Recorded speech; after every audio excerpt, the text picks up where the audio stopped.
I didn't say that. That wasn't my job.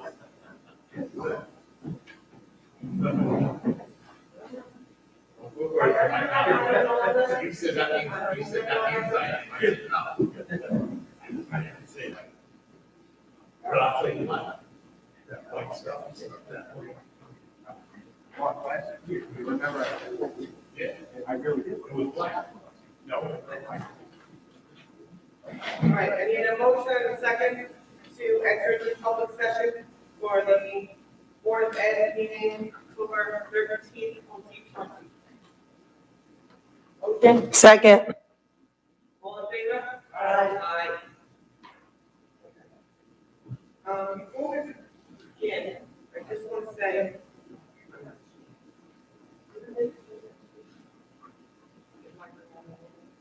I just want to say. Whose microphone's on? Okay. I got a lot of questions about emails being read and questions coming to the public. We brought in emails because of COVID and we couldn't meet live and we still wanted to hear from the public. But now that we're live and in person again, I want the audience members, you guys all came out here, you guys get to speak. We don't have a lot of time for that, so we let the audience speak. As far as emails, you can still send them in. They're just not going to be read at the meetings anymore because we're live. So if you want them answered, and you send an email, the administration will answer the questions and there's a document on board docs where they answer all these questions. So that's how we're going to work that for now until the governor tells us that we can't go live again, and then we'll go back to emails. Or if not, we'll stay live. So that's what I wanted to start off by saying. Okay. We did the reconvene. We're going to do the Pledge of Allegiance now. John, will you lead us in the pledge tonight? I know. I felt like this. I pledge allegiance to the flag of the United States of America, and to the republic for which it stands, one nation, under God, indivisible, with liberty and justice for all.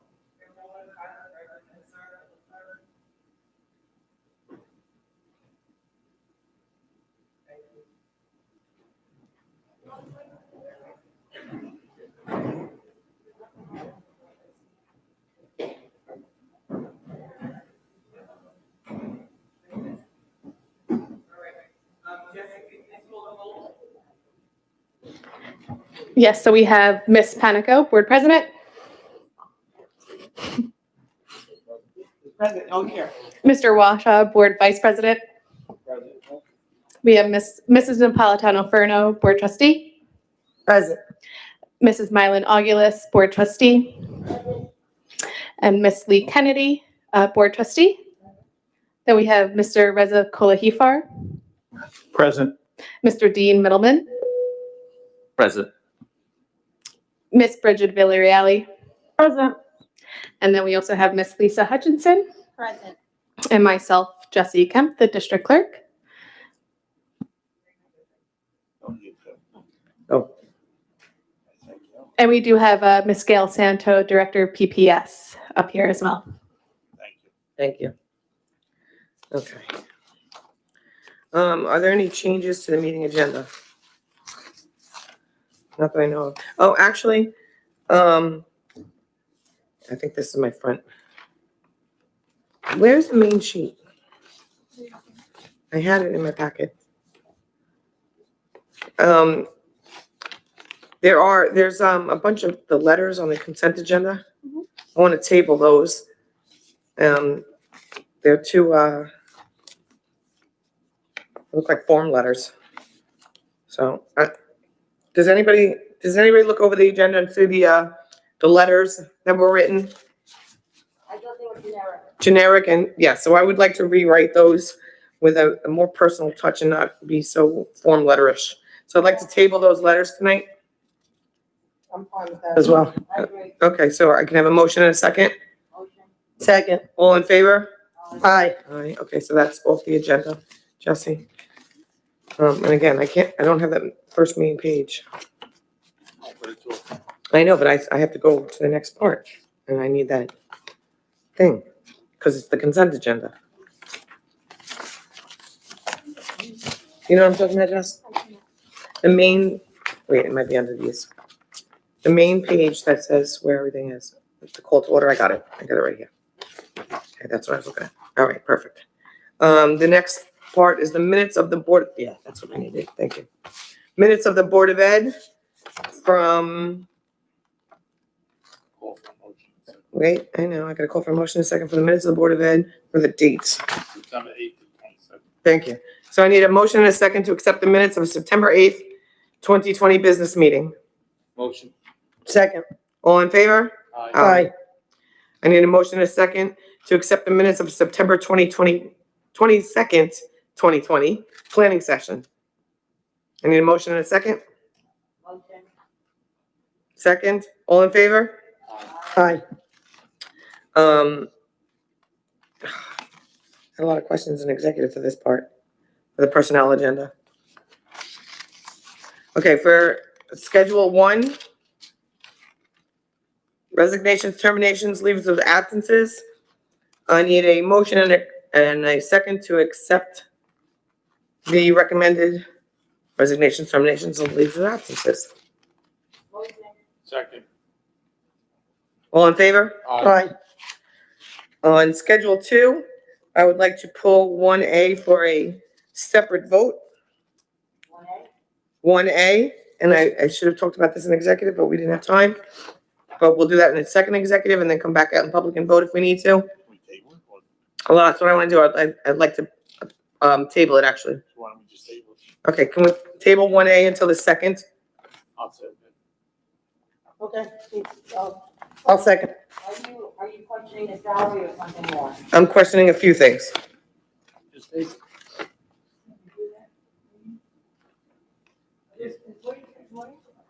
We can, there's a second consent agenda. We can take a quick break, go and talk about this and come right back out and then finish the meeting. Because there's a second consent agenda after discussion and after public portion. Okay. Okay, so can I get a motion and a second to table that? Motion. Second. All in favor? Aye. Aye, okay. So for everything else from 2 through, looks like, for everything except 1A on Schedule 2, I need a motion and a second to accept Schedule 2. Second. All in favor? Aye. Aye. Jesse, where is the sheet that she read? I'm at the personnel agenda, Schedule 2. Wait, so you finished Schedule 1? Yes, we did. We already accepted Schedule 1. Okay, so, Schedule 2, I'm not pulling anything, I'll agree to your table. Right. My question, I guess, would be for me, is that there is quite a few new hires, and it does say COVID, it listed some of the reasonings behind adding that position. Is this included in the $4 million, budget that Dr. Adams had posted to us? Or are these? Marlene, is your microphone on? You brought, shone that light right in my eye. Or are these additional positions, other than the ones that she had initially told us the price of 4 million, inclusion? These are the ones that are included. Okay, great, just thank you. All right. Next is, recommended actions, G, financial matters. Items 1 and 2, the first is no, it's just 2 through. The treasurer's report, claims auditor reports, overtime reports, appropriation status. Anybody, let's get a motion in a second and then discussion. I'll motion. All in favor? Aye. Okay, discussion? I have a question. for Bridget. When do you expect to close the books? So Cullen and Danowski will be here October 27th, the next Board of Education meeting. So all their findings will be presented then, and the appropriation status report, the revenue status report, and any other reports for closing out through June 30th, 2020 will be on October 27th. Okay, so, at a glance, do you know how much money was left over from that current fiscal period? Oh, that, shouldn't say current, but that fiscal period. Yes. How much? So the total unassigned fund balance without funding with reserves, without anything else that happens transaction-wise is 17 million. 17 million. If you fund reserves, so in my update to the board, let me start here. That's the second discussion though. That fund, the reserves we're gonna do about, for the second discussion. Right. So at your opening unassigned fund balance, I'm going to start from the very top. You're at 8 million. If you add in the revenues over budget at 3 million, expenditures and encumbrances under budget is 11 million. So that's what you had left on the table. Change in non-spendable fund balance. So wait, 17 million is what's left on the table? Yeah. Okay. What's that percentage?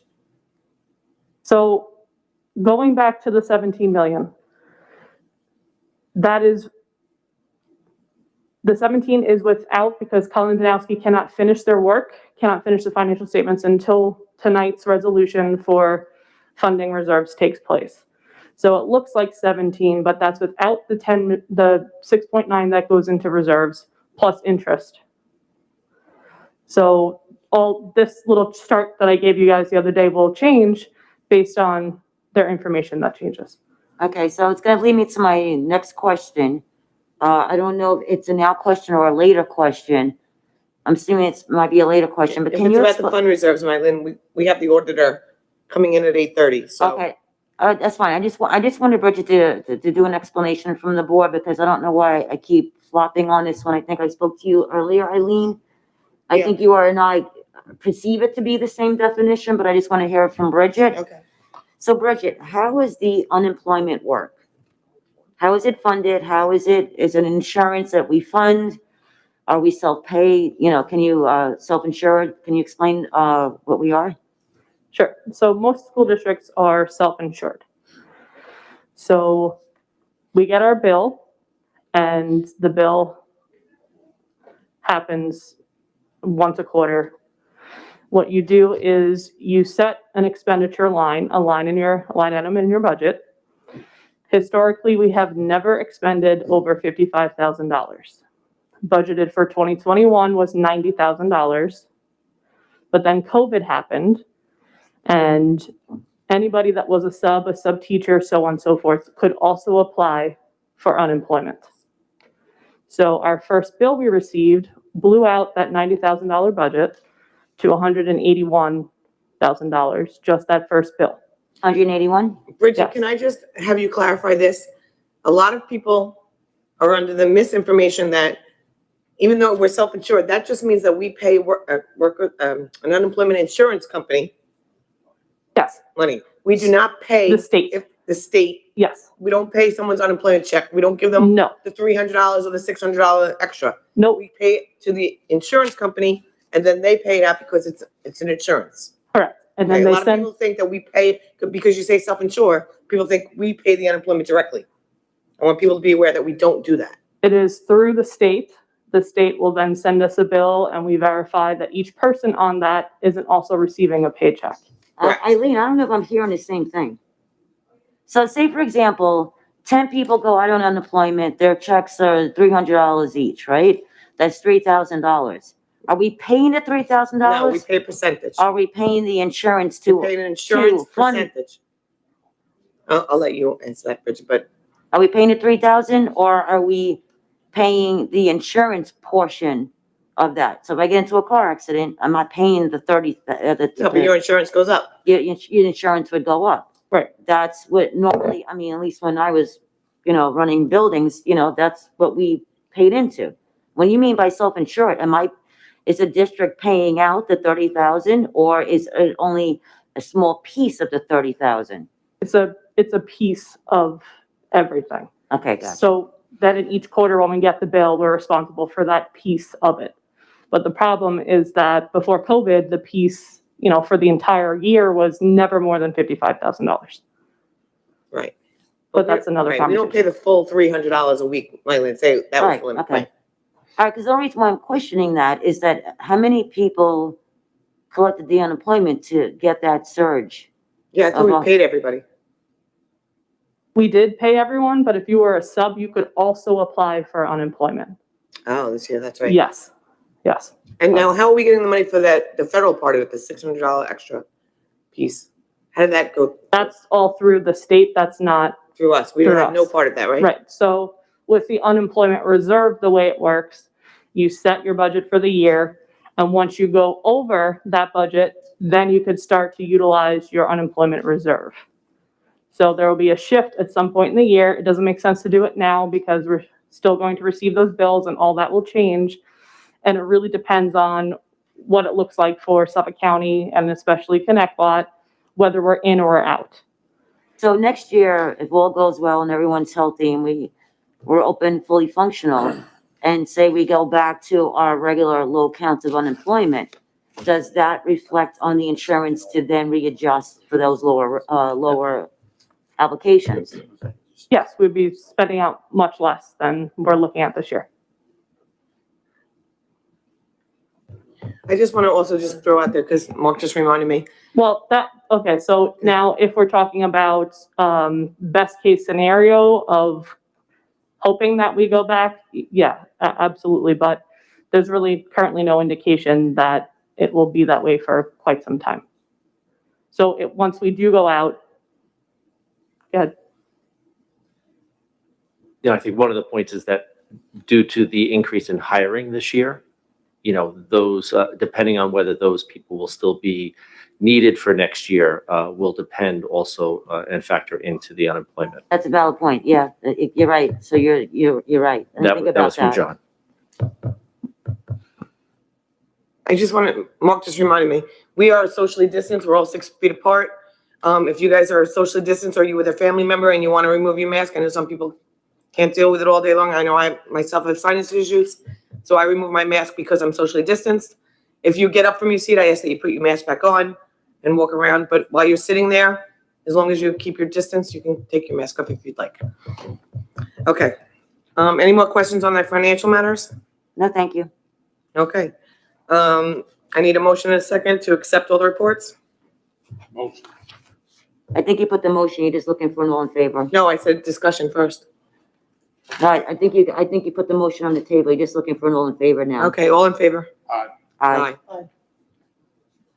All right. The next is the consent agenda. We asked to table item 2, the BOE correspondence.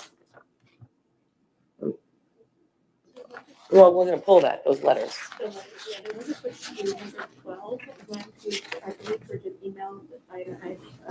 If you emailed after 2 o'clock, I didn't see it. Yeah, so the tax levy has to be done after the third.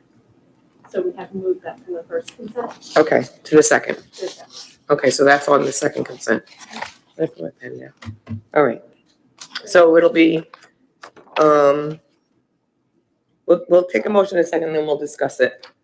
Can I have a motion and a second to discuss the consent agenda? Motion. Second. All in favor? Okay, discussion.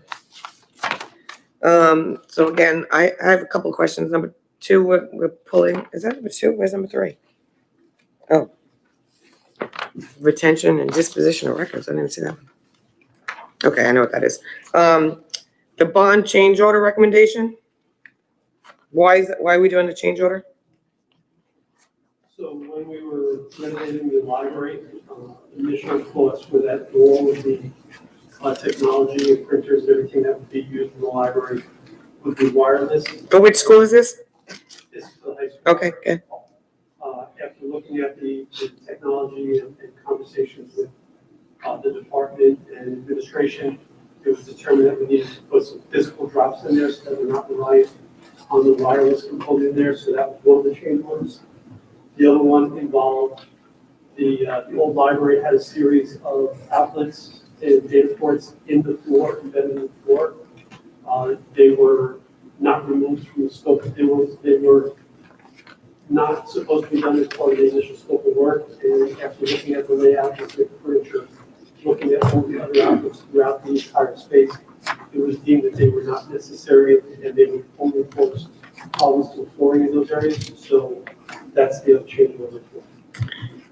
But the Cat 6 drops, you need 30 of them for $7,400? So, yeah, for individual, for the smartboard, for the computers, for the printers, 3D printers, all different peripherals. Once we do it, there's a couple drops that are gonna stay suspended in the ceiling in case we need to relocate stuff in the future. But yes, for the most part, all of those individual. So the drops are gonna come from the ceiling, so they're gonna be hanging down? No, they're in the ceiling, coiled up in a couple locations, not all of them, but the rest of them, or actually behind the walls and everything else.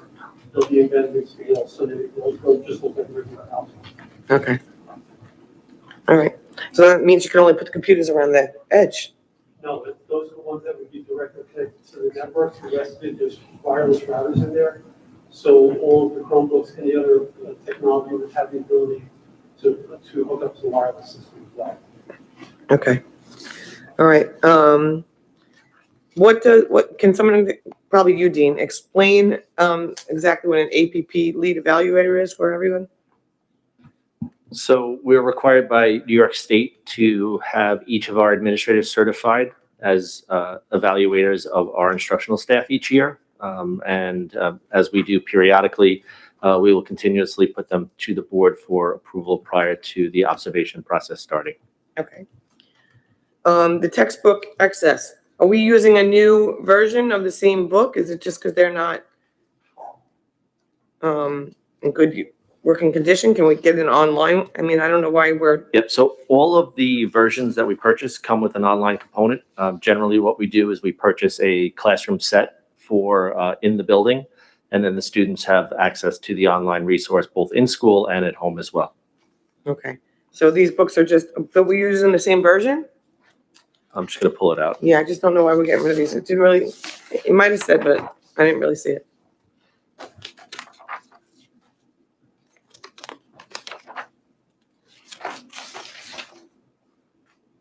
So I think these are outdated versions. Okay, that's what it was. That's what I thought. All right, the next one is the special education committee meetings. Didn't we already approve the whole list? Why are we doing this again?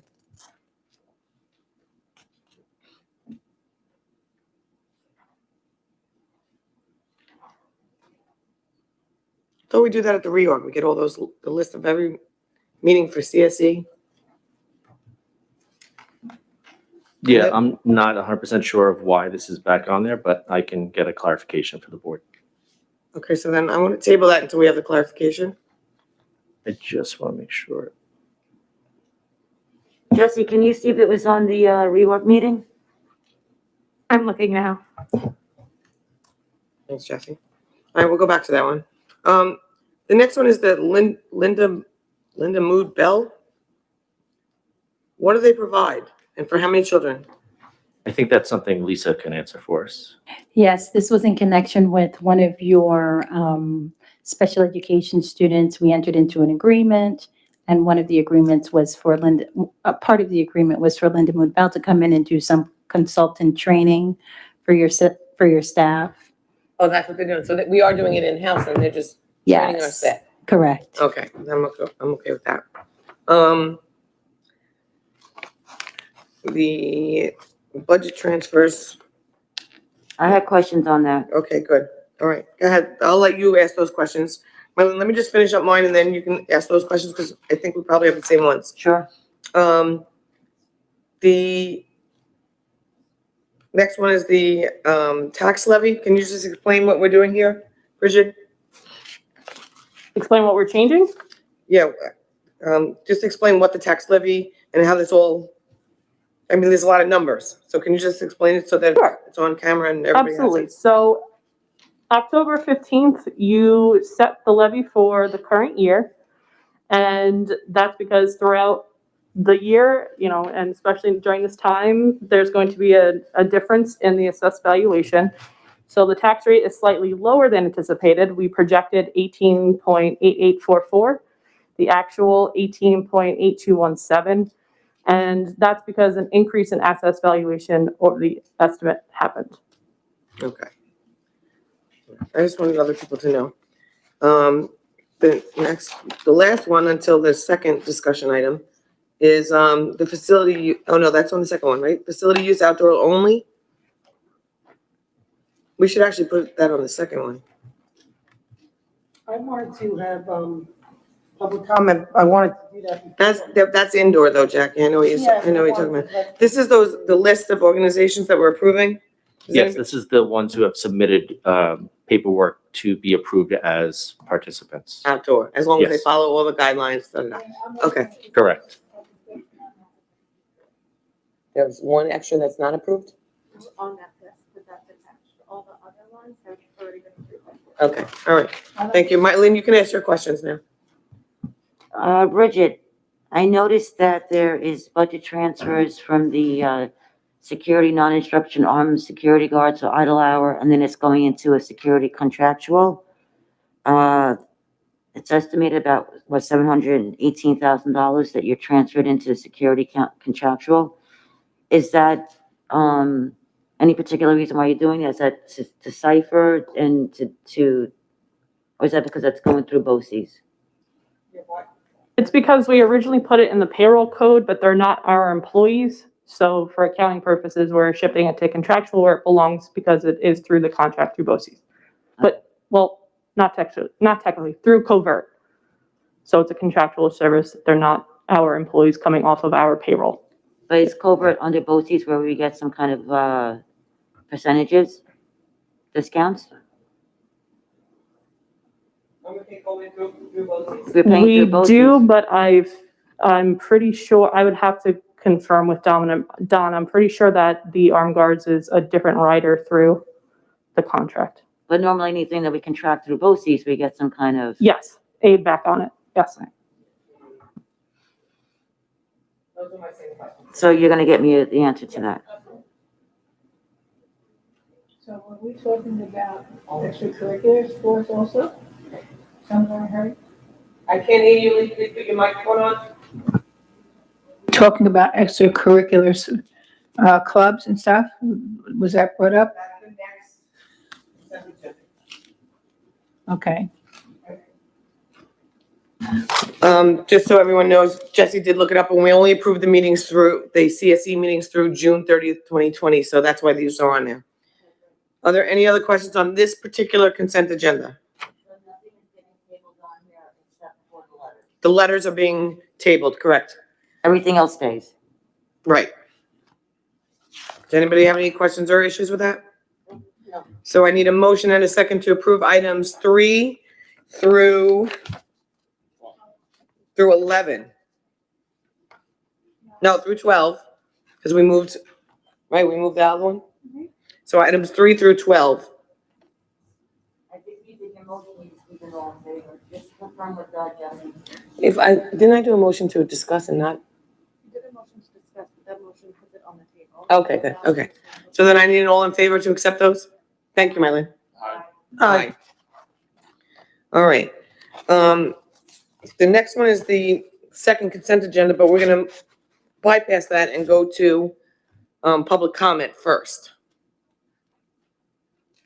Okay, so we're gonna do public comment for 30 minutes. We ask you to please step up to the podium. You don't have to say your name. You have 3 minutes, and I'm really gonna adhere you to that because we have a lot of other discussion items. So once you hear this bell, that means you have like 15 seconds left. I am gonna ask you to wrap it up after that. Okay? So we'll open it up now. Anyone that wants to come up and speak?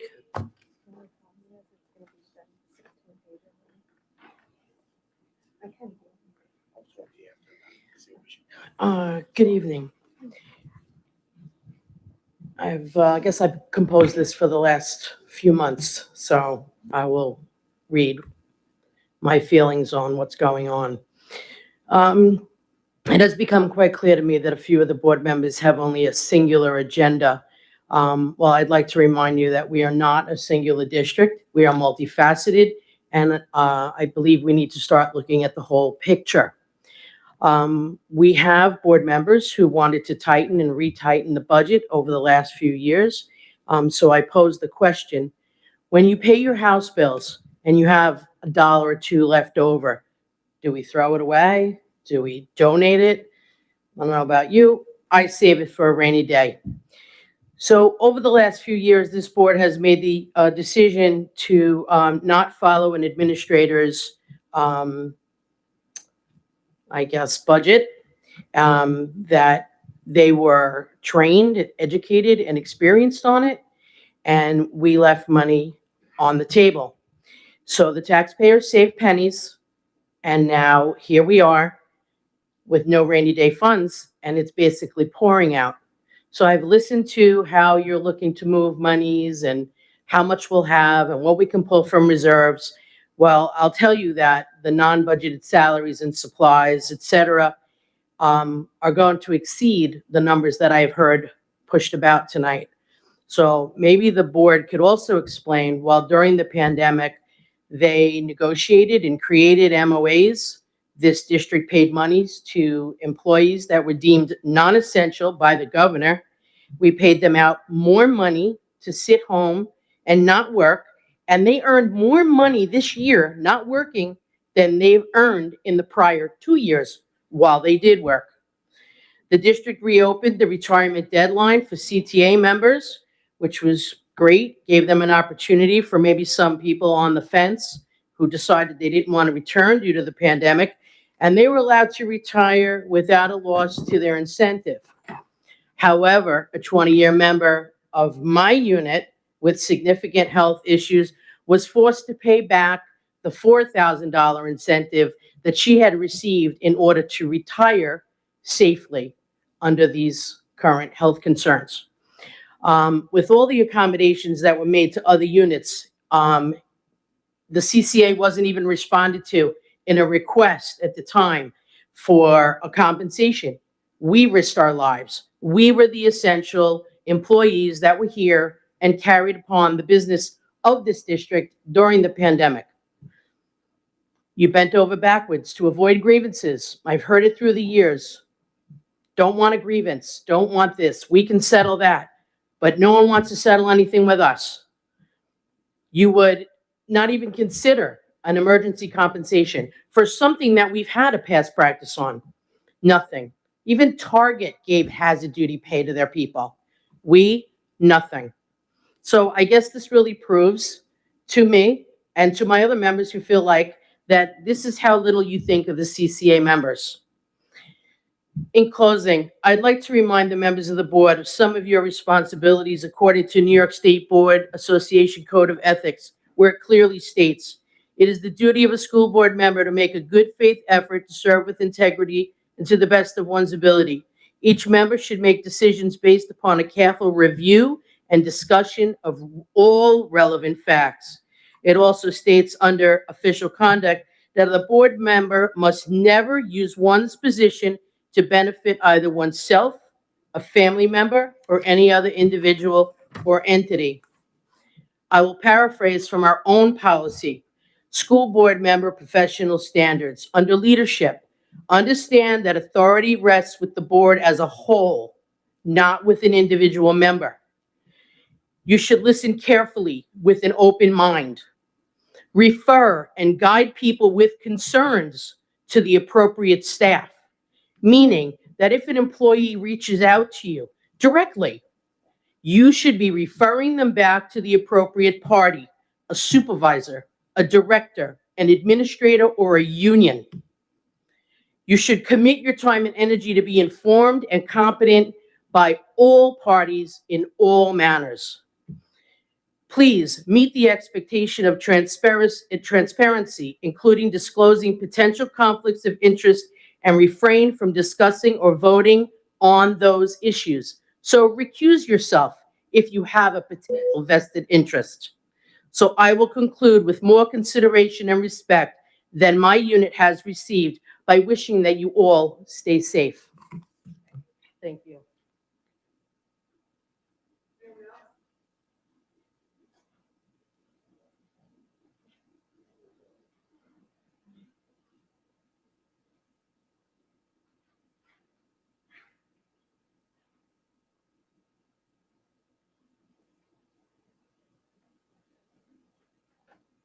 Good evening. Good, how are you? So I'm standing here before you as a parent of someone from the Connect What Swim Club, as an alumni of class of 93, and a parent of 2 children at the high school. I'm also standing here as someone who's gone through, with my husband, a rare form of cancer called multiple myeloma, where he had to go through 2 stem cell transplants where you wipe out a complete immune system. So I understand the concern that this board has about keeping our community safe in this COVID virus. But I do want to kind of look at the facts and just not with fear. So as someone who has gone through a personal situation where I had to wear a mask every day to keep my husband safe and wear gloves and be protective, swimming was one thing that gave my daughter a relief with all the things that we went into. And being educated was one thing I always wanted to make sure that I didn't put anybody at risk. And my question was to Memorial Sloan Kettering at the time, would my daughter swim put my husband at risk? And the answer was no. The CDC also has come out stating that swimming is low risk and you can't contract COVID through swimming. There's potential in these kids and the mental health benefits and the physical benefits that these kids get to swim. What a lot of people don't understand is these kids swim 11 months out of the year. They're there 5 to 6 days a week, 1 to almost 2 hours a day. They make them better citizens. They make them better students. They keep them focused. And you guys always talk about anxiety with the kids and what's happening with these kids. These swim kids, my daughter walks past this pool every other day, and is heartbroken that this is the only school that's not allowing them to use their pool to swim. It's their release. It helps them focus. And as a parent, to see my daughter come home after 8 periods so she could do her music at night period and then take a nap because she's depressed or because she's tired and she misses her physical activity. I'm asking, I know we've been sending letters to the board. I know someone was here at the board meeting asking you to please reevaluate the use of the pool. We do not need to go in through the main building. There's 2 doors. There's been a safety program that's been put out there. We can have an entrance, 1 exit. We have another door out. The windows are always open. The kids don't share equipment. They have their own. There's social distancing in the pool. There's all these guidance. I please ask you to reconsider the use of allowing us this pool. It's detrimental to these kids. Thank you.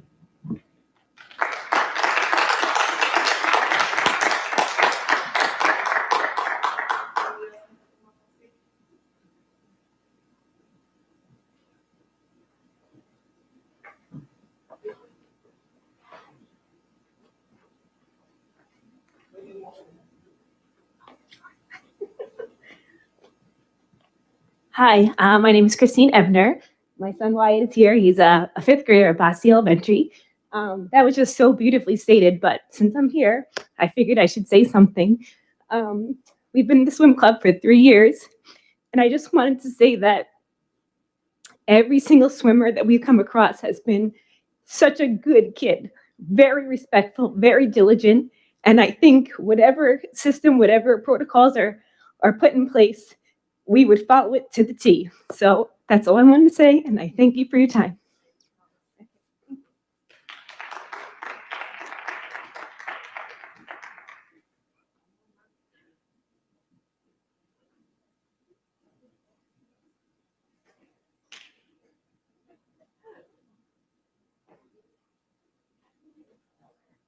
Hello, I'm also a Connect Pod alumni. My name's Danielle.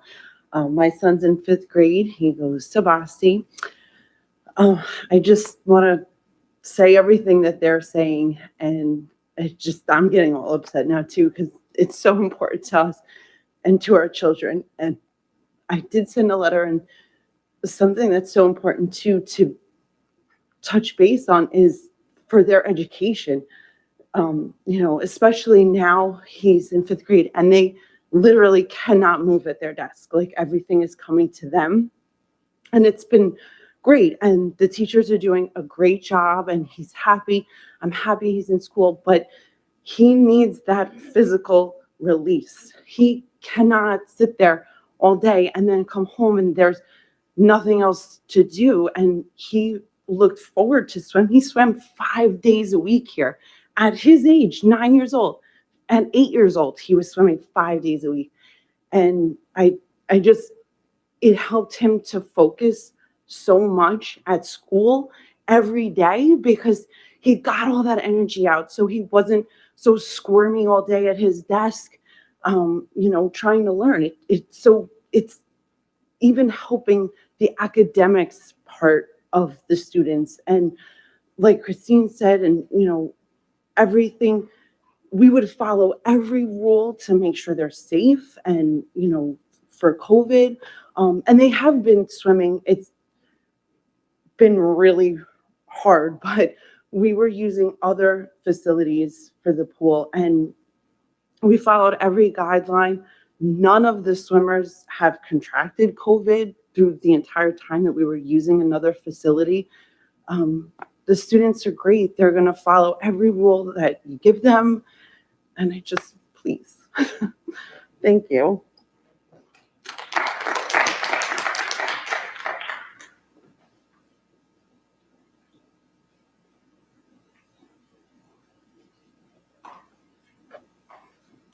Hi, good evening. How are you?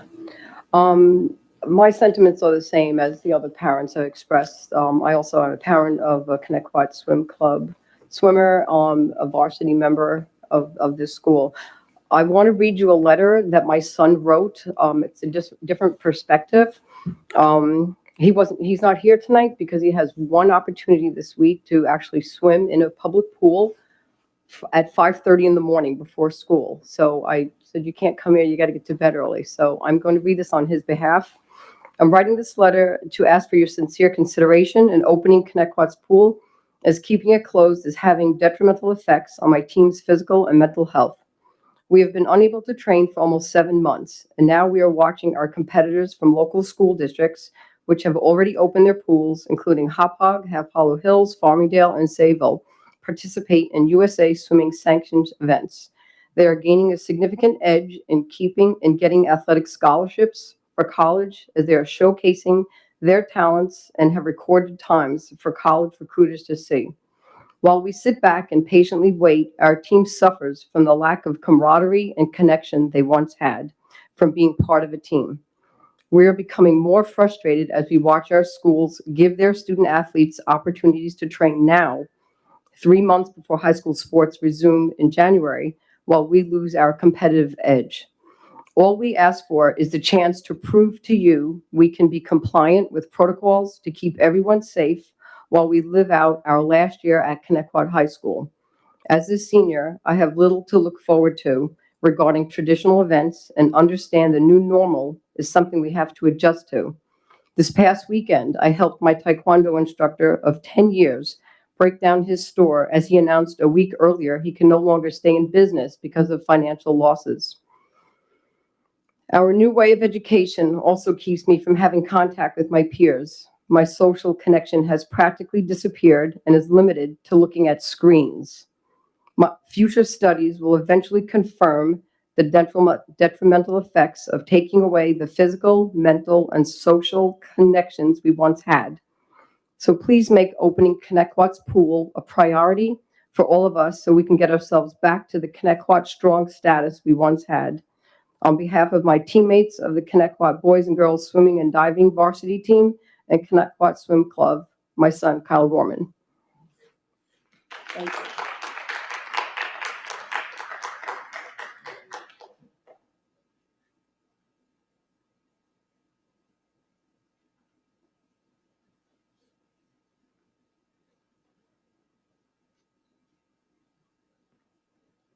Good evening, everyone.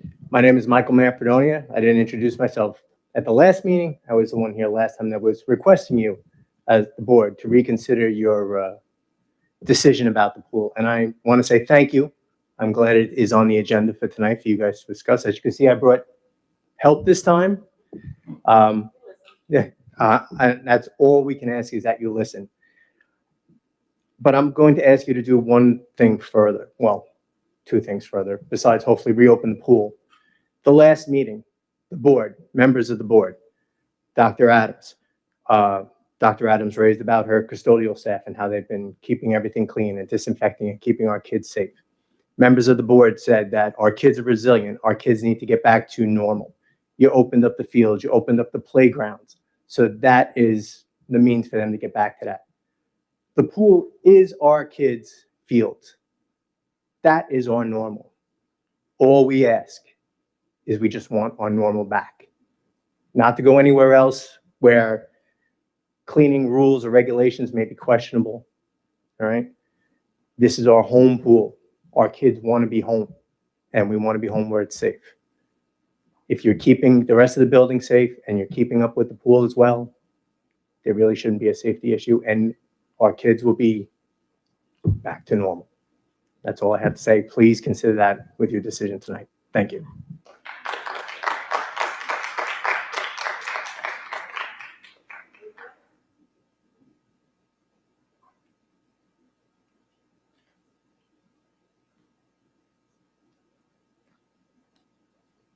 Good evening, everybody. My name's Jason Borowski.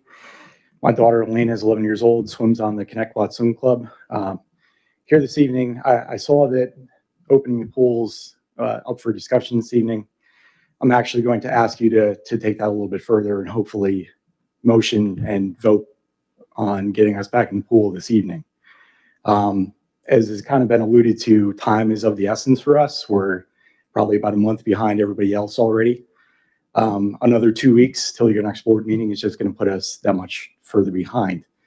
I don't envy the position that you're in. You've got to make a lot of decisions with information coming at you quickly, ever changing, trying to keep in mind the best interest of all students. And one of the things you might be thinking is that this is a small group of students and we have an entire school or an entire district to consider. What I can say about that is that Coach Alex has put together a pretty detailed and, to this point, very functional back to swim program in terms of precautions, preventative measures. As it was stated earlier, there's a single exit door, single entrance door for the pool. We wouldn't be using the locker room facilities. We are completely isolated from the remainder of the high school building in that facility. And the good thing for the board is that this isn't really an experiment that we would have to conduct here. It's something that's already been tried and proven when we swam at the Stony Brook School throughout the summer last year. And that was in a facility where we had different groups, meaning that there were other clubs that were swimming here as well, whereas this would strictly be limited to our club. To echo some of the things that some of the other parents have said, it's really a family, this team. And it's not just a family in terms of the kids, it's a family in terms of the adults too. And the reason for that is if you've ever sat for 4 hours in a single room that's about 90 degrees and smells of chlorine, and your kid's got 3 events that might take up 3 minutes of time and you're only hoping for that to get faster, all of a sudden you get really friendly with the people that are around you, hoping for the same thing. And on top of that, the kids and just being together with each other, sharing in each other's successes, sharing in each other's failures and being there for each other. There are so many life lessons that come out of sports. And to be able to provide that back to them, which is the opportunity that you guys have as a board, that's what we're asking for. We're asking for you to evaluate and take this step that would literally have no impact on all the other kids that don't swim, but tremendous impact on the kids on this team. Thank you.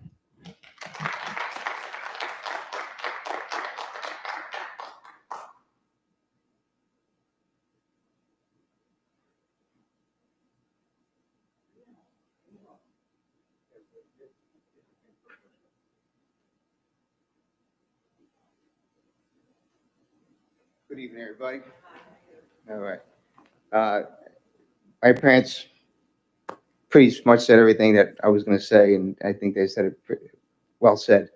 For those that don't know me, I am the varsity coach here at Connecticut. Would have been starting my 26 years, but we know what Section 11 has done, so I've been coaching here for 25 years. This is more than just a coaching job for me. It is about family. I am also a Connecticut alumni, class 93. I started swimming in this pool when I was 8 years old. I was the captain of this varsity team back when I was in high school. So again, it's not just a job for me. It's something a little bit more special. Basically, you heard a lot of stuff tonight. Our team is in a tremendous deficit at this point. Surrounding teams are in full swing. We are not. Even tonight, the club out of Sable and Sable Varsity started practice tonight at Sable because Sable has opened up their pool to their community and their club team. You know, one thing about Connecticut is we are well known in this county. If you've heard about us or not, we've been recognized many times at board meetings. With that said, it is a very, very affordable program. If you know or don't know, Connecticut Swim Club is the cheapest swim club on Long Island as far as tuition. You go anywhere else, and this is public view, you're almost double tuition anywhere. So we're offering our community a safe place to be for a very affordable price. And honestly, if there ever is a hardship with our families, we work with them. Your kid will never not swim because you can't pay a bill. That will never happen. I have 2 kids of my own who are involved in sports. I have over 100 kids, adopted kids, and I'm thankful I don't have to pay child support with these 100 kids. But as you heard, we are family. All right, we have each other's backs, and you can interview anyone on our team, and they'll say the same thing. All right, the things that we do, we give back to a lot of the kids. For instance, our seniors walk away every year with a $500 scholarship so they can buy a book in college. Just to put in perspective, we had 17 seniors graduate this year, and they each got a $500 scholarship. So we gave back to our kids almost $9,000. So we run a very, very tight budget to keep it affordable for our community. I ask that you please reconsider this. It's time of the essence right now. Our kids need that outlet. They don't want to fear every day that they're behind and their competitors are training and then they're not. And my juniors and seniors are flipping out because they can't. They haven't refreshed their time since March. So now, as far as them being recruited, they're not even on the spotlight because they can't refresh their times. We can't go to meets. I will never put a kid in a meet that is not trained. So we ask that you please give us your blessing tonight to move forward and get our kids that outlet that they truly need. So thank you. Alex, if Alex is the last speaker, I'd like to ask him some questions. Sure. Okay. I definitely would like to offer some clarity here. Okay. I have a granddaughter who swims, just like I understand how you feel, because my granddaughter lives for swimming. She swims all over the island because they don't have a pool in Rocky Point. She can't swim at Sachem because she belongs to the Sachem Swim Club. She can't swim there. So she goes every place possible. They did have a meet, which we can only see on Zoom. We weren't allowed to go. So I'm asking you, what are your rules? Would parents allowed to be in the room when the kids swim, or parents have to be outside the room? How many people? I mean, those are the things that I think that the district would want to know. Will you be having meets? Where will these meets be? How will they be held? Those are some of the important things that, you should share with us. Sure, and that's a great question. I mean, if you did look through my safety plan, as far as practices go, there will be no parents entering the facility. It will just be our athletes entering one way, exiting another way. As far as meets, honestly, we need to get ourselves back into shape before we even have meets. And right now, with USA Swimming, meets are very, very limited. So we don't host meets here. So it's really up to the meet directors that are hosting the meets that dictate who can come in, who can't come in, et cetera. If anything, we would have a time trial here for our athletes only, which again would just be the swimmers, maybe a parent, but that's something I would love to discuss with the board, give you some clarity as far as the safety plan as well. But we're willing to work. And we did mention also trying to make at least one night a community night to allow our community to have an outlet as well, that we would kind of oversee and take under our wing as far as having the outside community come in. Again, it's something that we definitely have to sit and talk as far as how we want to run that as well. Yeah, I also like to say, I noticed like just. Sorry, Lee, I have to wrap this up because we have the auditor online. We can talk about that I was at the just gonna second. say, all I consent was gonna agenda. say is I understand how a parent sits there for 4 hours for a kid swimming for 3 minutes. Wow, that's all I can say about that. That's a long I'm time sorry, to sit we to just have the watch. auditor online waiting Sure. for us. We'll go back. We have the auditor online. No, I We'll understand go that. back to I that. want to go back to it because I want a resolution to. We have to, we'll go back to the second one. I have the auditor. Okay. As soon as she's done. Yeah. Alex, we'll bring it back up. Okay. After the next consent agenda, we're gonna run out and do our exec quick and then come back in and I want a motion. that's the second consent. We have it on the agenda. It's there. It's there. Do we have his plan?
How are you? Good. Thank you for coming tonight, Jill. You're very welcome. We have a few questions, well, I have a few questions on funding the reserves. I remember the last meeting you came to speak with us, and you said our reserves are fully funded. I'd like to know if you still think that's the case. And what you think the impact of $17 million going into funds are, well, we don't know what our expenditures could be. In other words, should we create a different fund so that we can spend the money for COVID materials? We're funding the same reserves, and again, your last audit said that they were fully funded.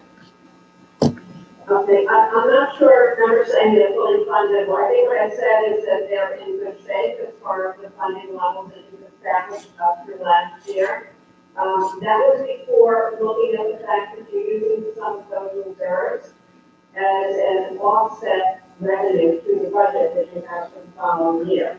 So just Isn't that what reserves are for?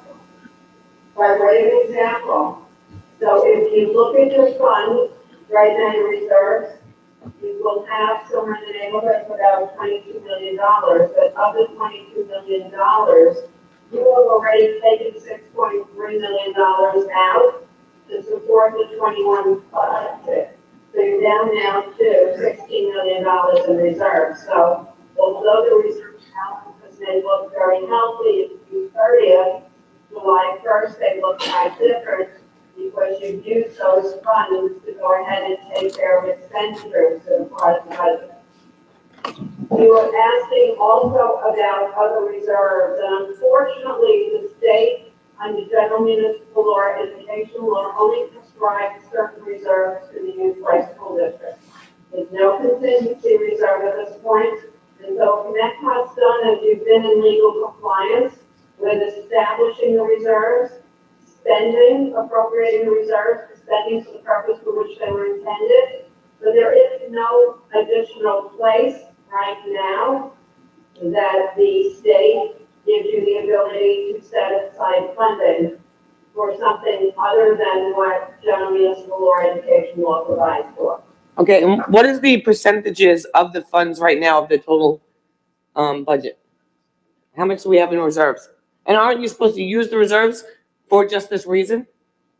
No, you do, and that's Okay. what I was saying before. Right. So if you think about your budget for 2021, you've gone ahead and you've applied fund balance, and you've also appropriated reserves. The amount of fund balance you applied is $3.6 million, and you've also appropriated reserves of $6.3 million. So in total, you've taken district funding that's been accumulated of about $10 million, and you've used that to support your budget for 2021. So what you've done then is you completed the reserves by $6 million. And so to the extent that you want to continue to use those reserves to support your budget, you need to be able to continue to fund them if you do have surplus, especially in an unusual year like this year that just passed. Right, so what you're saying then was we have $16 million to fund reserves, but we only use $6 million of it, or $22 million to fund reserves, and we use 6? Am I understanding that right? Which is a big percentage, okay? Because if you think about it, if I need 6 every year, now in 3 years plus, if I'm able to, okay, and things, other things financially don't happen, I will have used all my reserves if I don't go ahead and replenish them. Right, so we should replenish the 6 million, and then what about the other 12, 14, 16 million dollars? You just said 22 and we used 6. You have $22 million, you've appropriated 6 for next year. The 16 that remains there is for things such as if teachers or if staff decide that they want to leave during the year, you have an employee benefit accrued liability reserve. You, the Board of Education, will say to the administration, we want to appropriate money out of that reserve for that particular purpose. If the retirement system rates happen to grow more than they have in the past, the Board of Education would say to administration, rather than increasing the budget line for that through additional taxes, or rather than using additional taxes to support that increase in the budget line, we're going to use some of our reserve to do that.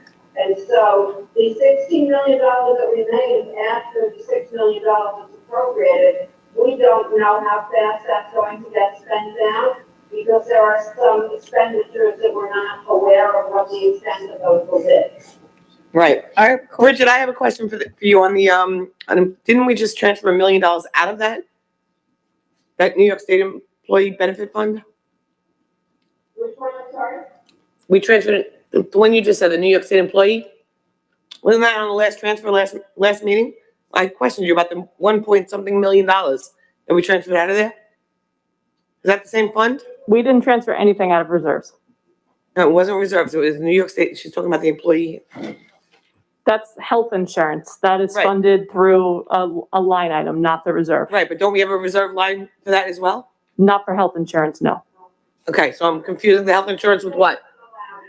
Yeah, they talked about that, that's correct, but they never went through with formalizing the reserve supported by general municipal law. Nothing for health insurance. Okay, that's what okay. But so we took it out of the budget, not the reserve. Okay. We're supposed to refund, fill the reserves. If you don't replace the reserves, and you're With what going to money? need them to help support the budget, you come up with $10 million collectively, you can appropriate. Okay, so that's the question I'm gonna ask. And so if you want to continue They're along not talking that about that. vein, right, at some point, you're going to need to be able to replenish those reserves. And that's irrespective of the additional cost for people that may separate from the district and increases in the retirement rates that I just talked about. Or additional workers' compensation exposure. This is just from keeping things level from a budgeting standpoint. So my last question is this: what percentage were the reserves last year in regards to the budget? And then if we fund them this year with that remaining balances the way it's outlined, what will the percentages be this year? So if I look at, and just bear with me for 1 second. So Sure. I looked at all of the amounts for last year, not including capital reserve because I've already earmarked. You started the year collectively, and I didn't start the year means July 1st of 2019. You started with $2.26 million, 26.6. You appropriated, okay, for the 20 budget, $4.7 million of appropriated reserves. So that means your reserves are down to $21,929, okay? And as a percentage of your budget, so you're talking about 10% of your budget. Okay. Somewhere in that neighborhood, right? 11%. Right. The budget is $194 million for 2020. And then fast forward to this year that we're talking about. So your budget is about $199 million, a little bit over $199 million. Mm-hmm. Without putting additional funding, without $0 of additional funding into the reserve, you're still at $22 million, okay? So you're talking about from a percentage standpoint, you haven't really changed the reserves. You've appropriated some, but for the most part, as far as what you have, it's pretty much the same as where you were last year. And then if I'm starting at the same place and I need to take $6.3 million out to help my budget for 2021, then that means I'm sitting with somewhere in the neighborhood of about $16 million in reserves, right after I appropriate for 2021. Which brings the percentage down a little bit. So we put that $6 million. That puts down about $5 million. So if we put that $6 million back in, then we're still in the same position that we were last year. Pretty much so, very close, like maybe about $990,000 more, okay, than where you were last year. Okay, it's almost $1 million. Yeah. Okay. Almost $1 million. All right. Correct. Jill, thank you. That's all the questions I have. 950. Okay. 950. Perfect. Thank you. That's all the questions I have. So- Anyone else? Yeah, you'd have to put 10 million back into it, right, in order to bring it back to the 26? Am I misunderstanding something? I'm sorry? If you have to, would you have to put 10 million back into the reserves to bring it back to 26 million? Am I reading it? What I was saying is if you, I think the board has a resolution whereby they identified around number $6,961,000. I'm just rounding the number, okay? Okay, So if you went ahead and you funded that into reserves, that brings you up to 29 million and change, right? And that's 29.2. If I appropriated to the 2021 budget $6.3 million, then I'm down to somewhere in the neighborhood of about 22.8. And that's the $1 million round numbers more than the previous year. That's with the understanding that the board is going forward on reaffirming the resolution from June. so you're saying we have to put $6 million back in? If you put it, I think you identified the $6,961,335. Right. If you put that into the reserves, and then you take out that which is used for the budget for 2021, the reserve balance will be $22,878,000, so it's up, like we talked about, a little bit less than $1 million from the previous year, so you have some stability. Okay, thank you. I have a question, I guess, but it might go to Bridget. I'll ask for which one is. What's gonna happen with, I know that the state came back with, they were going to send the money, but we're not positive yet if it's gonna actually get here. Am I right? Isn't that what you had told us? The money, the state aid. So what happens in the event that the state aid doesn't come through though? Okay, that's a good question, that's where your unassigned fund balance comes in. And so you don't have a contingency reserve, there's no such thing, and there's no loss of revenue reserves. So this is where your 4% of the state says that you can keep and be in compliance. You'll start to eat into that if the state decides that those 20% holdouts are permanent. What percentage are we at if we fund reserves back to the levels from last year? After the appropriated, you're going to be $22 million on a $199 million budget. And that's after we refund the reserves, the 6 million? Yes, that's right, that's placing the money as for the new resolution, and that's taking the money out to fund the 2021 budget. It will be about 22,800,000. Right, no, so then we stop the reserve, we fund them tonight, so we fund them tonight. What's left over then? I'm sorry, say that again? If we fund the reserves tonight, what's left then? Okay, take the 22 million, because we're already into this year. Okay, no, I don't have the unassigned fund balance, I'm sorry. Oh, the unassigned fund balance will be at the 4%, and the 4% number is going to be, hold on a second, please. 7,977,000. Thank you. You're welcome. Anyone else? Bridget, are you putting 20,000 into the unemployment insurance reserve? Are there any other questions for Jill? Can I let her go? No, I'm good, I'm good. Okay, Jill, thank you. Well, do you want to ask Jill regarding the other resolution that's on the agenda for this evening? Is that the one I'm looking at now? Whereas the Board of Education adopted the funding, Oh, that's the one I don't have. So, the funding the reserves of the resolution? you email it to her. Dean, are you speaking about the, whereas the Board of Education adopted the funding the reserves of resolution of June 29th? Are you speaking about that? No, it's the ordinary contingent resolution. Okay, well, yes, actually, I was looking at that, but I actually wanted to go back one step. And I guess this question would be, because it's something that we have to approve for today. You're only putting 20,000 into the unemployment insurance reserve? Yes. But didn't you just speak about before that, those numbers are gonna be higher? Is that gonna be substantial enough to?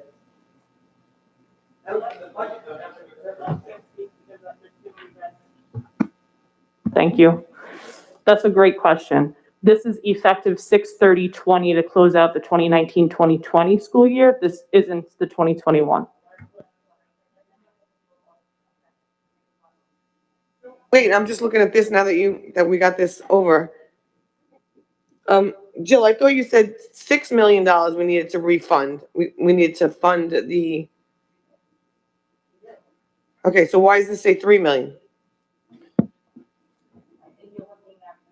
Yeah, so if you look at, Over the reserve amount, so if you place right now, the amount that's over the 4%, the round number is, I'm going to say $10 million, the round number. If you place 6 million, not 6, the number that you had was $6,961,000, I believe, in round numbers, is what the Board of Education proposed in their June resolution. That means there's approximately $3 million that's still over the 4%. And that would be the funding that I'm understanding is needed to take care of the ordinary contingent expenditures, COVID-related, health and safety and education, that were not provided for in the original budget. So that's that 3,056,000? That's correct. So that's a separate resolution, and that resolution then would give you the ability, because they're ordinary and contingent, to increase the 2021 budget with unassigned fund balance. The unassigned fund balance will be a piece that's over 4% at June 30th, which is that $3 million number. And that will then be, then you'll have the authority to spend for those expenditures. If you don't have a funding source, then you don't have the authority to spend for those expenditures. So we're creating a new.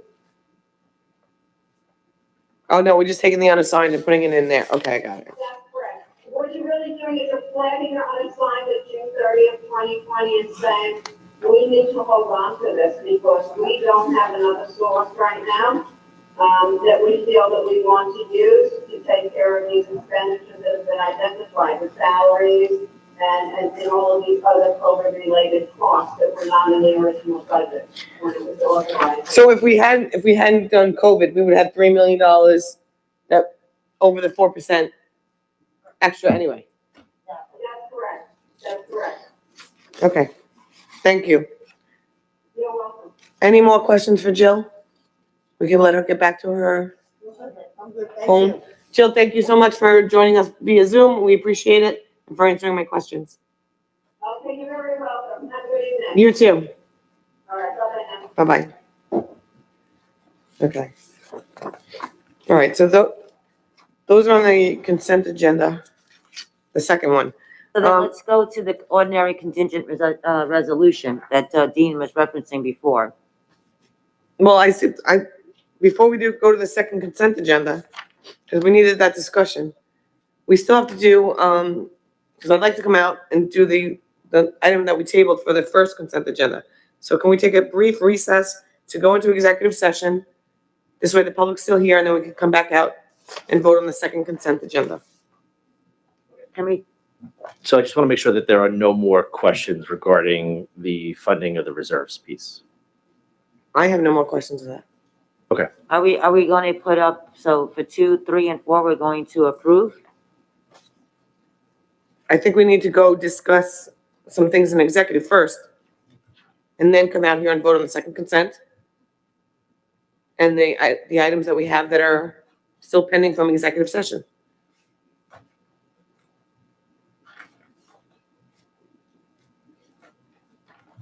So can I get a motion and a second to go into a brief executive session? Motion. All in favor? Aye.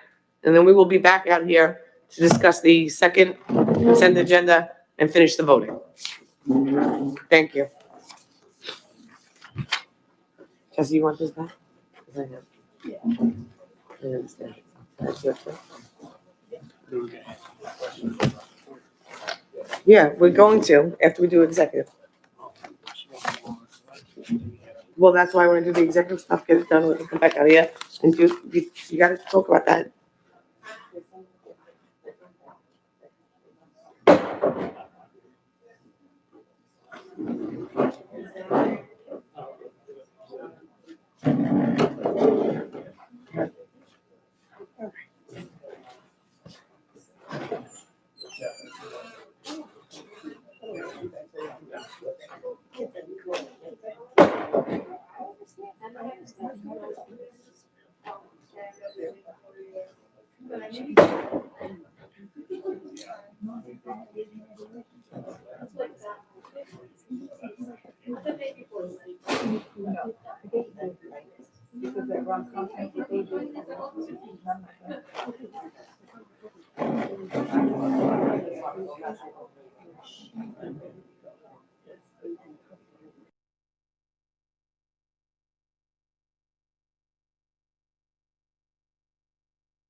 I need a motion and a second to enter back into public session for the meeting October 13th, 2020.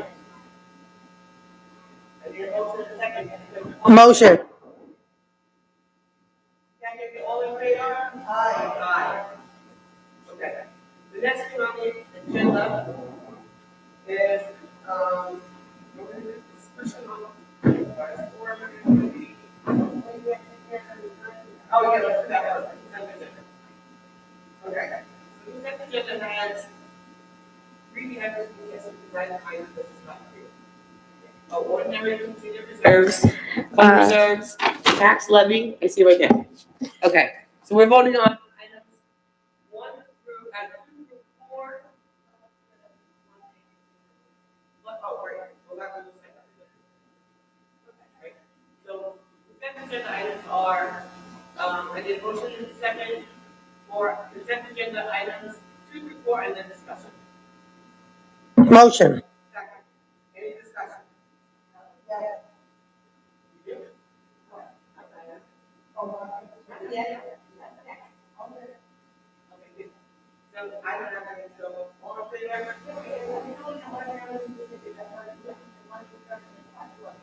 Yes. Yes. All in favor? All in favor? Aye. The next thing is the consent agenda item that we tabled. And then there's schedule 2, item that we tabled. All in favor? Aye. Now we talk about the pool.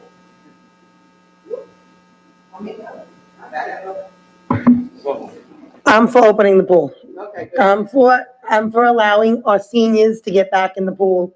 Let the juniors get back in the pool. Let the kids from the swim club get back in the pool. There is no issues on Long Island with the pools that are already open, so we're not the guinea pig. I agree with that. And we also, other pools have opened and we're not gonna be doing any meets here, bringing in other people. We're spending money to put chlorine in the pool regardless. There's upkeep of the pool regardless if kids are in the pool or not.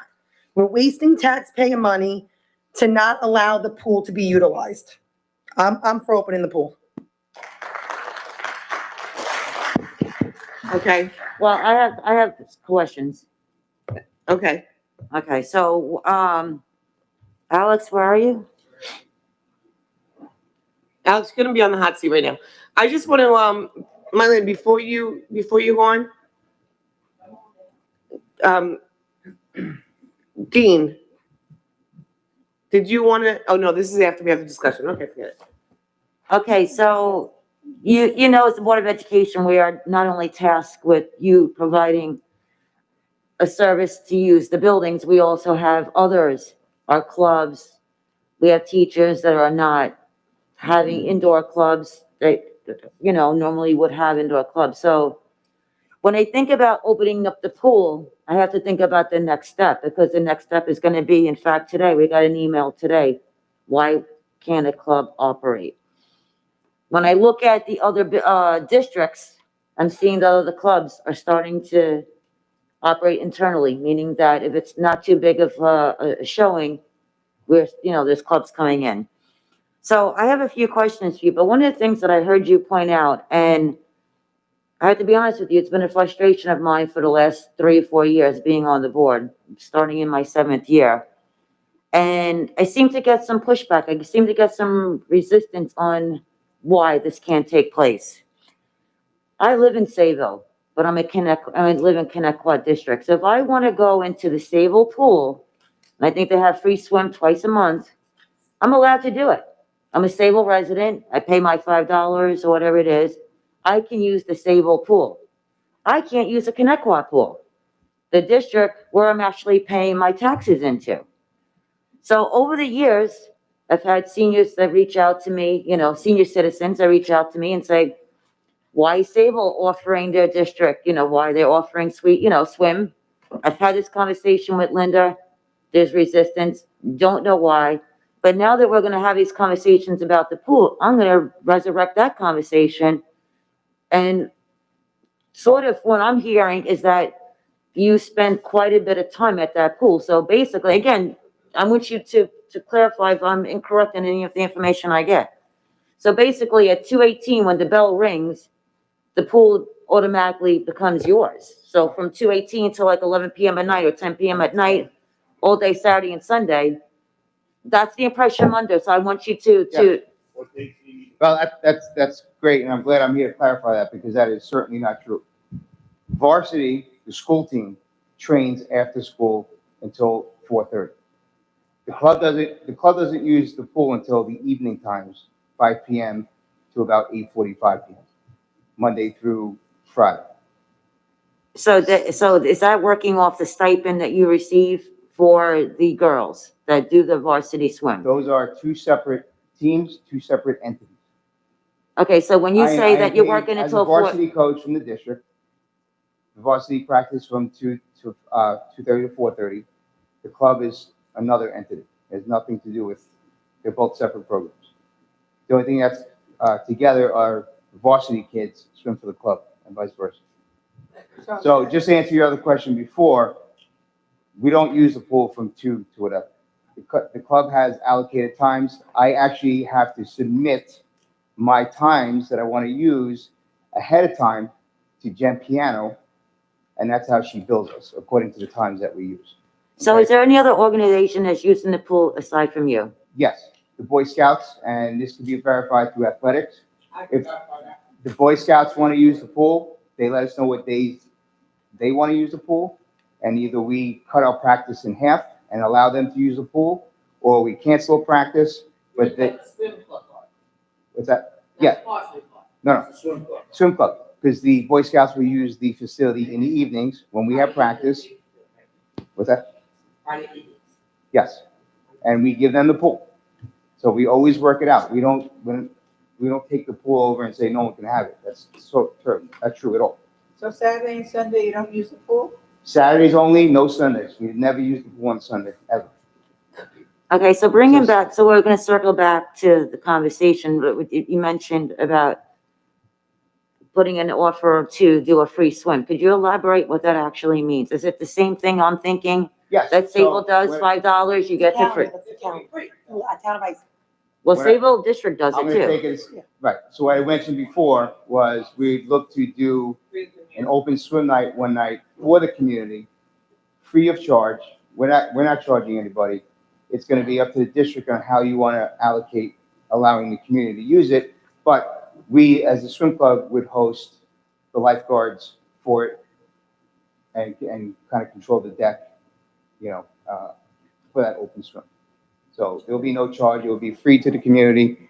Again, the swim club would pick up the tab as far as. When you say pick up the tab, how much do you charge your swimmers right now? Each group is different. There's different tuitions. Give me the lowest one. 'Cause Uh, you said you gave back 17,000. As far as I'm concerned, what's 9,000? I thought you said 17. 9. 17. $9,500. So when you get, obviously, you That's don't for give that for back. scholarships. You make that to give it back, correct? Well, it's part of it, yes, it's collected within the tuition that we have a budget that's presented, and then, we're allocated, for whatever we need for that year. So what's the lowest per kid? Is it all Connect One students also? Yeah, majority, yes. Okay, Majority. we got the We number. fit the criteria for the And percentages. what's the cost for the kids? So it can range from $925 and up to about, $925? yes. And that's based off a year. It's a year, so if you break it down, it's broken down to like $3 a day in the amount. Because we offer practices from, some groups go 6 days a week, some go 3, some go 5. Do you pay your, the varsity kids? No. They don't they Yeah, volunteer? some of our kids, our seniors are paid. Okay. For our Saturday swim program. And then we also do, they volunteer their time as well. Okay. I'm gonna say that I have no issue with the swim club opening up but John has. they have to speak to John Allen first. We'll make a resolution tonight. I know Jack is gonna make that motion to do that. I have no problem with it, but there are some things, such as, what's the name of that thing that we gotta do? Pre-approve a safety plan like the. No, there's a person that has to be there by law. Excuse me, certified pool operator.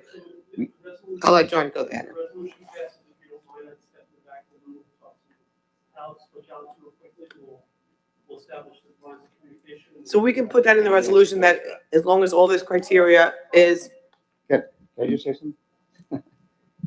With the pool operator, again, my schedule will go out to Jen Piano. She has all the allocated dates, which went out to, I guess, John, or, I mean, at the time was Andrew, maybe? Athletics was pool usage, then the building use has a fee schedule associated with it that goes through general piano and business office. From this, the only piece with the certified pool operator is something that the district plant facilities does the training for our maintenance mechanics and for some of the building custodians. The only thing I say now is we are in a time of COVID and all staff members are stressed tonight. We need to make sure we get staffed. So while you may sit there and have a request to work a huge pool from 2 o'clock to 8 o'clock on any given night, I still need to be able to staff it as per Suffolk County Department of Health with the certified pool operator. and that can't come from tax funds. We can't, because that's a gift of public funds. To my understanding, there is already someone allocated for the pool in that time frame. So that's not 100% true because people take vacation, take sick days and everything. Right, yes, I When I understand. arrived at the district, we had 2 people in the district that were certified pool operators. Since then, I trained an additional, actually, we trained 8 people so that we have redundancy.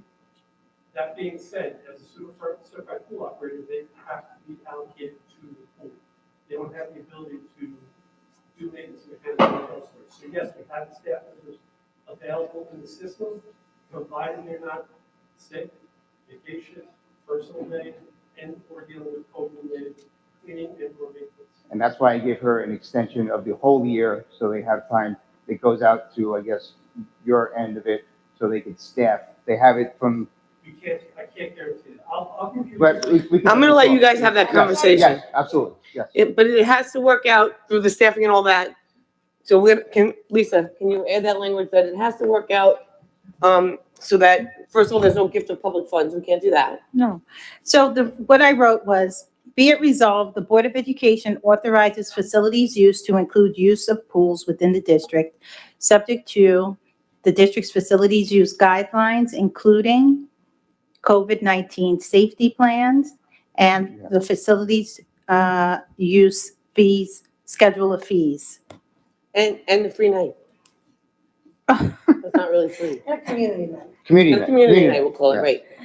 Well, And this I is did a submit general my plan. That is resolution. a gentleman's agreement, even though I'm not a man. but what's Yeah, that? this is a general resolution, so in that it would include the Boy Scouts or any other entity that wants to utilize the pool. It's not just for the Connecticut Swim Club. And contingent with such use, oh gosh, I have to read it again, is the caveat that such use is contingent upon appropriate staffing in accordance with Suffolk County Department of Health. Is that okay with you, John? Dean? Yes, I just asked that that Alex submit the plan to Ms. Santo for review for the COVID Yeah, procedures. that plan too. I did send it. Shall I send it again? Send it again. Yeah, if you don't mind, thank you. So Alex, I have another question. Sure. You may be aware, maybe not be aware that our coaches are not being paid right now. I understand that you mentioned earlier about 2:30 to 4:30 that you warm up our varsity girls. I don't know how to say this, but if we're not paying other coaches, I mean, I don't know how we would pay you I during. think there's a misunderstanding here. The varsity coach, I am the varsity coach. I understand that, but I'm just saying, we're not paying other coaches in other sports. It's a boys club, so he's gonna collect X amount of money. No. So wait, 2:30 to 4:30, Right now, we don't have, varsity sports are not intact. 11 is stopping. I understand that. You can only complete the workouts if he chooses to, which like other, and all of our other coaches are doing. Oh, okay, but that Right, would so be, Right now, I'd be volunteering my time to Right, do right. 3 season workouts for the varsity Right. kids in the afternoon. okay, I just want to clarify that. And I'm not paid until January, until Section 11 gives us the A-OK to start varsity sports, and I'll be paid by the district. Exactly, okay, I just wanted to make that clarification, yes. Yes. And then also too, I guess you'll work it out with John, what your plan would be going forward to do like a free swim for the community? Sure, yes. So John, is your intent to do it once or twice a month? Like, any thoughts in your head? Well, we can do it on a designated day, we can say Thursdays. So in essence, you'll get 4 days a month. Oh my God, that'd be great, yeah. But we could definitely work out a plan. We would just have to work out, I guess, the district would have to have a safety plan to do that.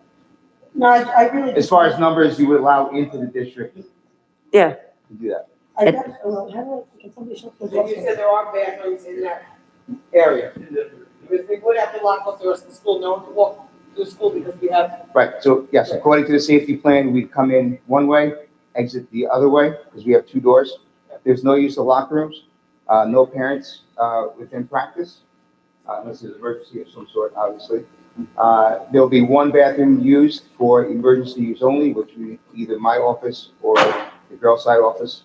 Again, no use of the locker rooms. No use of the water fountain.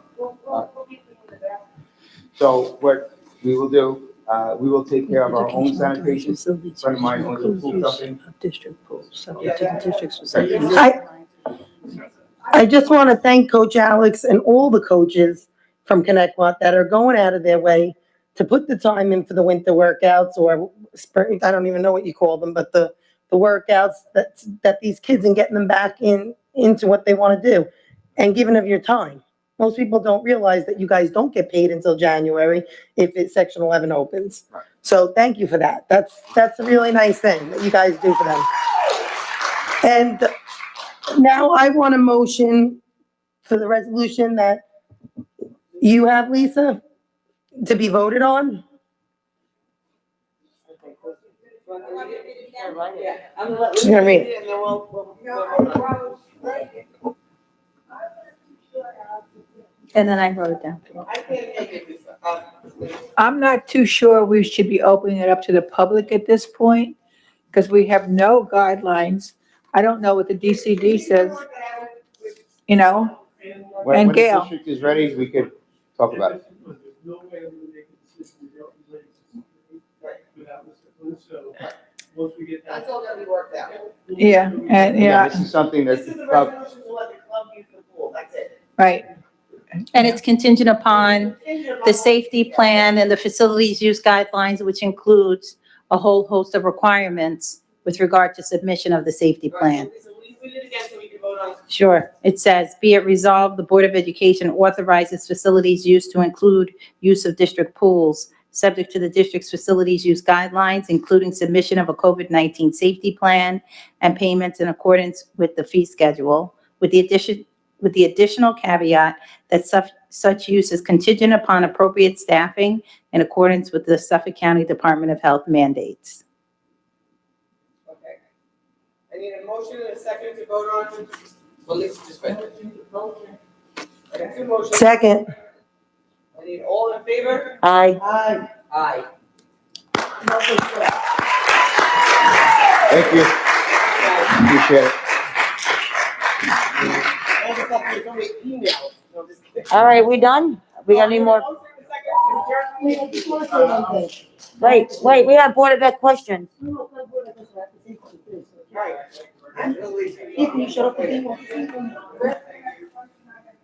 I just want to say this for the people that are at home. Our community got together and they raised money and I know that there's been many children that have suffered from illnesses and from things going on. And I just want to say how proud I am of our district who went out and really, really did some really nice things to help one of our students. So we are sending from the board love to Liam tonight. And we hope that he gets better really soon, really soon.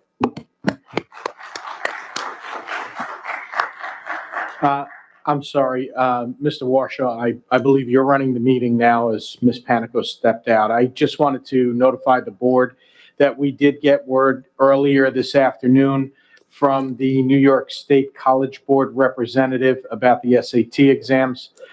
We will be able to administer the SAT exams on November 7th, March 13th, May 8th, and June 5th, if my memory serves me right. Probably doesn't. I wrote them down. I'm sorry I don't have them, but they are the exams in March, May, June, and this November. And the capacity is going to be 250 kids.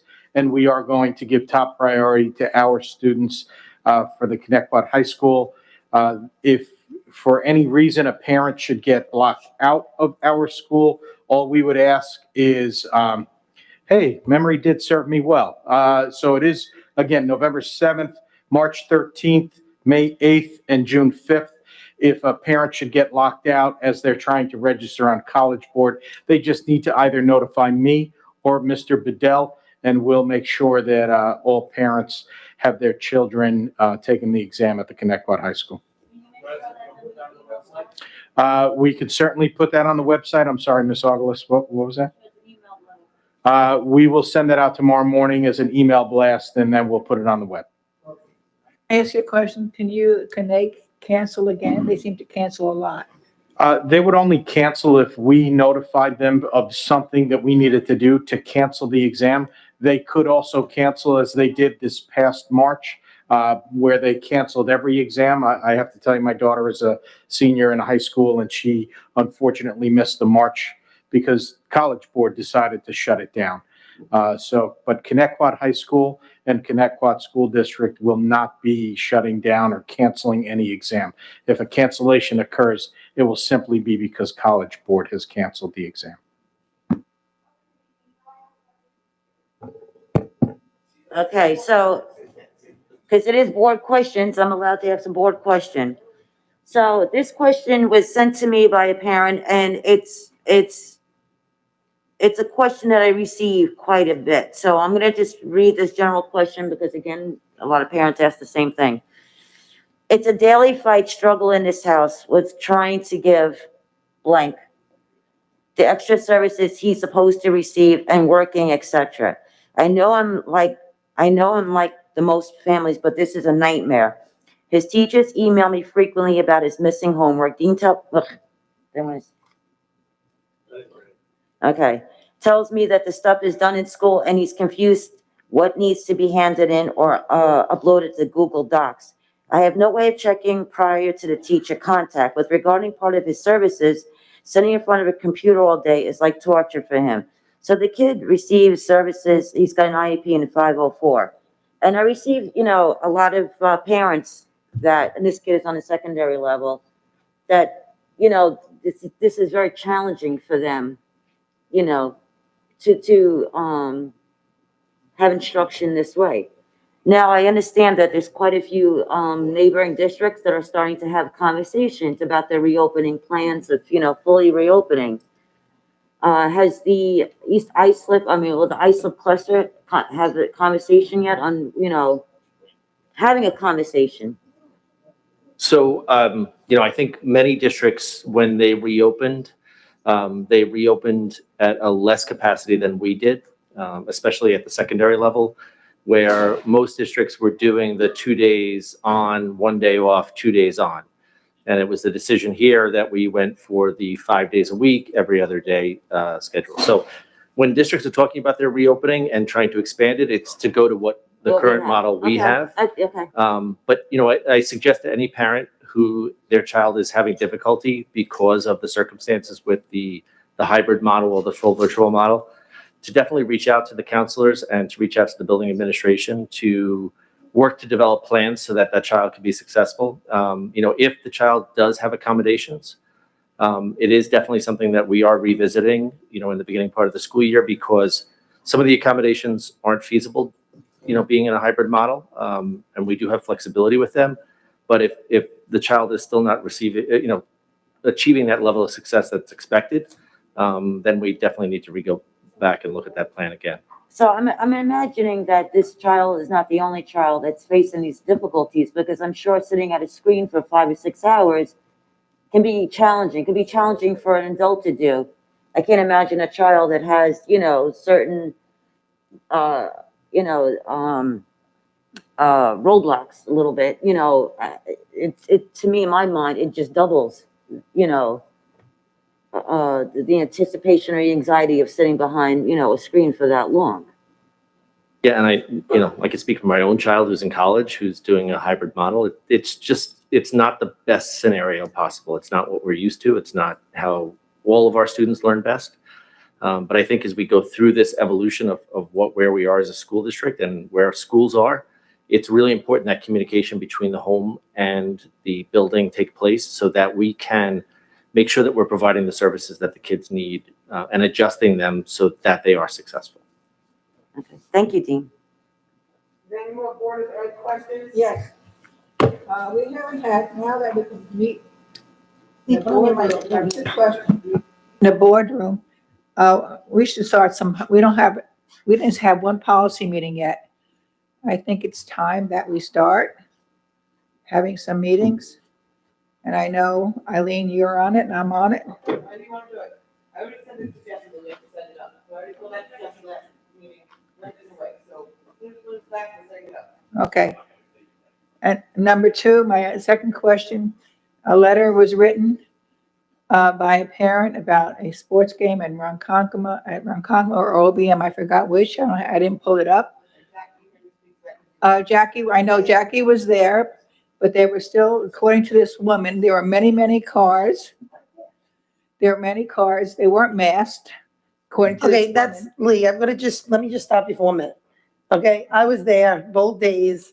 Not only were they masked, but my husband got yelled at twice for wearing his mask under his nose. They had people coming around. I mean, we have security here. We should ask if they can pull the cameras. Because just like I'm going to tell you, I was there. I mean, I visually witnessed it for at least 4 hours in the morning on Saturday and Sunday. At both times, they had women walking around with like traffic vests, and they were telling everybody, even if you were 6 feet apart, you had to have a mask on. Which, by the way, I don't follow that at work. So I was kind of like, wow. I mean, we did, though. Everybody had to wear a mask. So if somebody wasn't wearing a mask, this is what people seem to not understand. I can't at work go up to someone and say, hey, you don't have a mask on, put it on.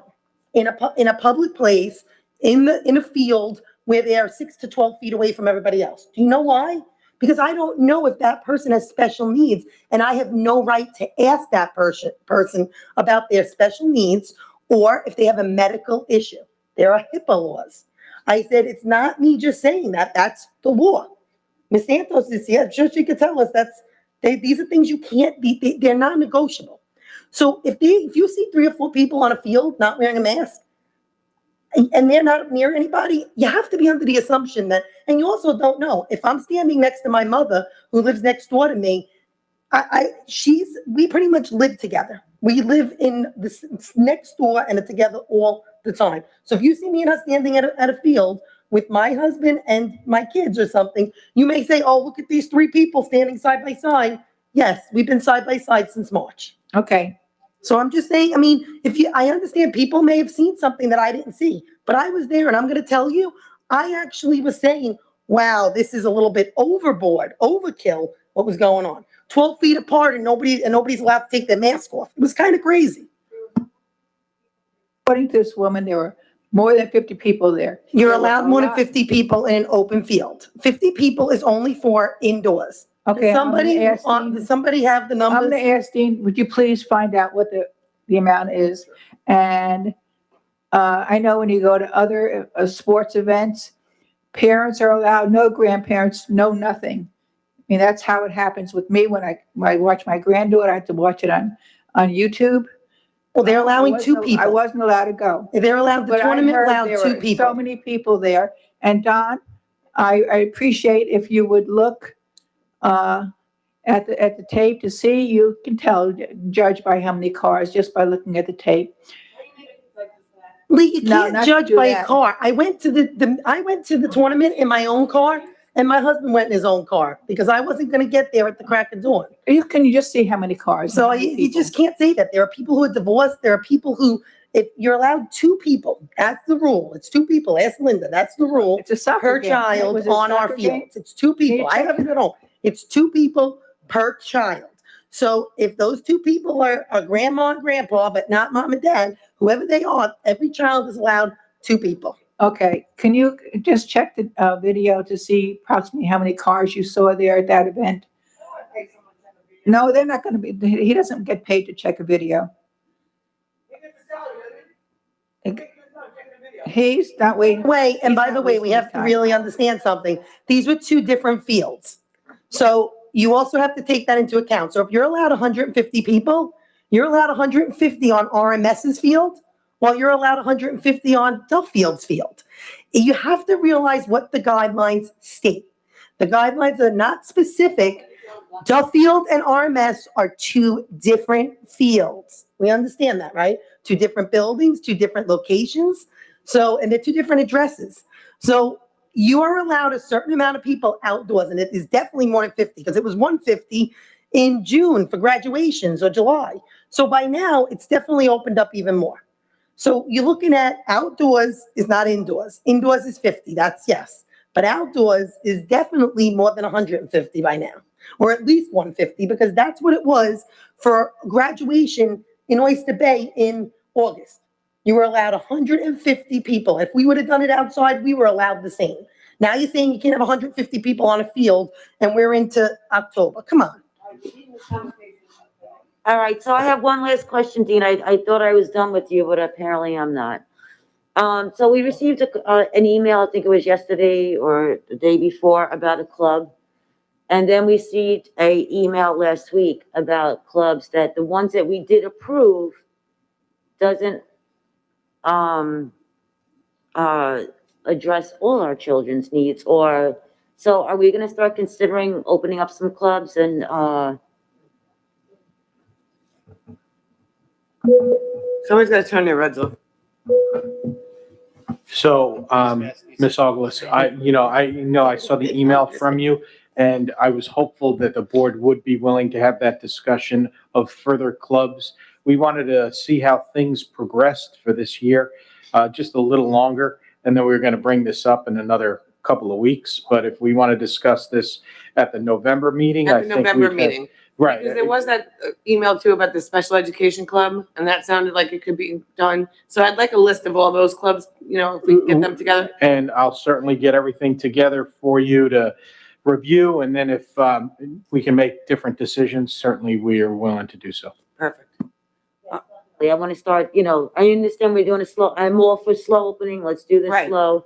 But there are other clubs that can be open virtually Yeah, as well. but that person made a good point, it only catered to one group of kids, it didn't cater to Which all is, kids, I so. did say that. I didn't, this is all AP. I Yeah. did not.